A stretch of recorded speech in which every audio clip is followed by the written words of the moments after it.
समस्या है शनि मंगल का युति है, ठीक है ना। डकैती भी जो भी आपके साथ ज़िंदगी में एक बार हुआ है तो वो शनि मंगल का युति लग्न में यहाँ पर बैठे हुए हैं।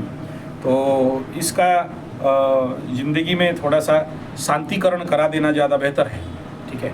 और शांतिकरण का जो तरीका है वो है ऐसे लोगों को आपके मस्जिद में बुला लीजिए, चाहे आपके घर में बुला लीजिए, और उनको उनके हाथों हाथ उनके सामान आप उनको दे दीजिए, ठीक है। और ये जो भी मैं बताया 11 प्रकार का दान, जूता, छत्ता, चप्पल, कपड़ा, चश्मा, डंडा, इस प्रकार का जो भी उनका लगता है वो उनको जो है वो देने के बाद ऊपर से उनको आपका शक्ति और खुशी मुताबिक दक्षिणा या पैसा कुछ भी दे देना, ठीक है।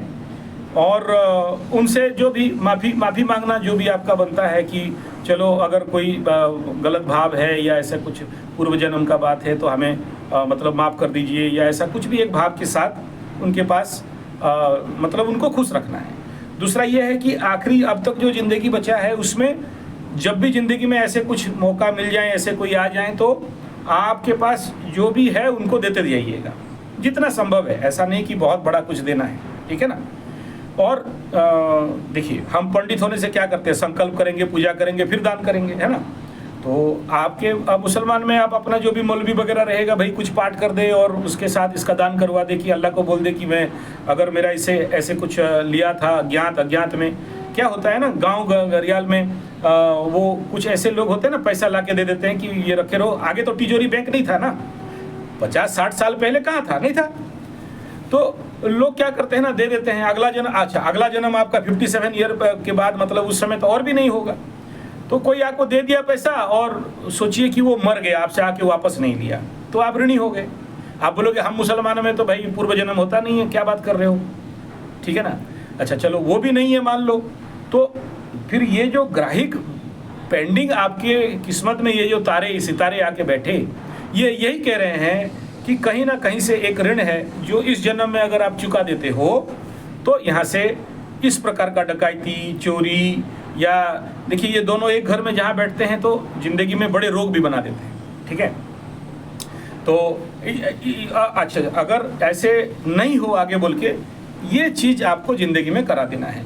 और अभी भी अगर ये दान करवा देते हो, दाने दुर्गति क्षय सर, ठीक है ना। हर जगह में दान है, मुसलमान में है, क्रिश्चियन में भी है, हिंदुओं में भी है। और मैं तो बड़े बड़े जो भी मस्जिद घुमा हूँ, देखा हूँ, नमाज के बाद बाहर आके लोगों को पैसा वैसा डालते रहते हैं, तो दान तो वहाँ भी है ना। तो ये करवा देंगे तो देखिए आपको ना और हल्का लगेगा इस 7.5 के टाइम में। और हल्का ही नहीं लगेगा, बहुत सारा काम आपको खुलते हुए दिखाई देगा। ये दोनों बोल रहा हूँ, अगर देखिए कहीं पर मिल गया तो किस्मत।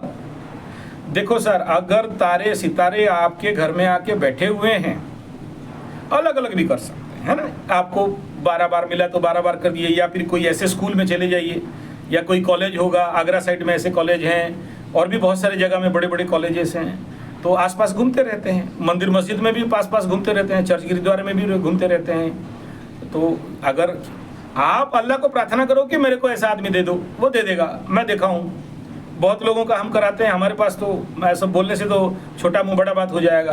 कुवैत कंट्री से भी आते हैं और अबू धाबी से भी लोग आते हैं और हम लोग कराते हैं यहाँ पर, है ना।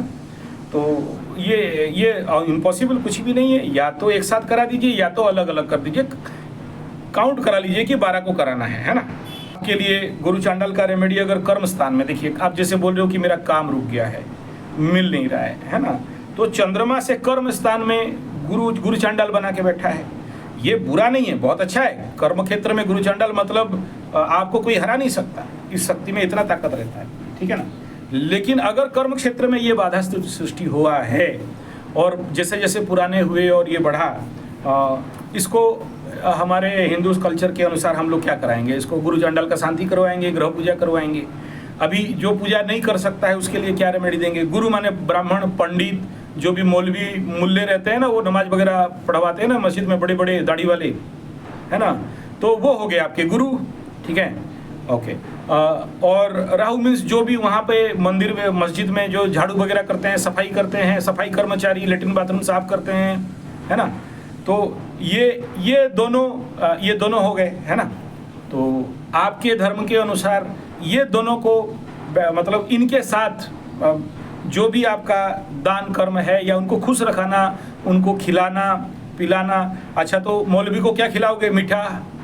और वो साफ सुथरे वालों को क्या दोगे? दारू। बोलोगे हम तो छूते नहीं हैं, है ना? तो उसकी जगह में सात्विक दारू दे देंगे, मधु महू, ठीक है, क्योंकि शुक्र के घर में है तो शुक्र माने महू, ठीक है। तो ये दोनों को मिला के उनको दान देना है, खिलाना है, पिलाना है, खुश करना है। आप कैसे करके खुश करो ताकि उसका, देखो दिल से कोई अगर किसी के लिए दुआ कर ले, यानी ये लोग अगर आपके लिए दिल से दुआ कर लेगा तो आपका समाधान हो जाएगा, काम खुल जाएगा। है छोटा छोटा चीज़ लेकिन काम बहुत बड़ा होता है। अब इसमें कोई बड़ा खर्चा का भी बात नहीं है ना? तो उनको, ऐसे लोगों को, ऐसे दो प्रकार के लोगों को आपके लिए, आप बोलोगे मेरे लिए नमाज कर दो या मेरे लिए विनती कर दो या प्रार्थना कर दो या दुआ कर दो, उनको दान दक्षिणा करके, है ना? तो ये छोटा टोटका है, एक बार करो दो, एक बार में भी काम हो जाता है। अगर कोई मतलब बढ़िया मौलवी हो और एक बार भी आपके लिए दुआ कर दे, और इस प्रकार का जो साफ सुथरा कर्मचारी आपके मस्जिद में है जो सफाई काम कर रहा है, वो भी अगर दहे दिल से आपके लिए दुआ कर दे तो काम खुल जाएगा, ठीक है। हाँ, और अगर हिंदू होते तो मैं बोलता ग्रह का शांति करा लो, पूजा पाठ करा लो, यहाँ किसी ब्राह्मण को दान कर दो, और यहाँ कोई सफाई कर्मचारी को दान कर दो, और उसका पैर पकड़ लो और उससे माफ़ी मांग लो। तो बिना पूजा में ये पूजा लेस रेमेडी है, और आपके मुस्लिम में आपका ये रेमेडी है ना? और इसको ऐसा है ना, कभी कभार जैसे यहाँ 10 बार है तो कभी कभार 10 बार कराना पड़ेगा, और कभी कभार एक बार में भी किस्मत खुल जाता है। दुआओं का खेल बहुत ताकतवर होता है सर, ठीक है ना? वो अगर आप उसको खिला दिए पिला दिए, और उसको जो भी आप लुंगी धोती जो भी देते हैं, टोपी ओपी जो भी दे दिए, मतलब वस्त्रदान, अन्नदान और दक्षिणा, ये 3 चीज़, ठीक है ना? ये 3 चीज़, और उसके बाद दुआ, तो काम बन जाता है, ठीक है।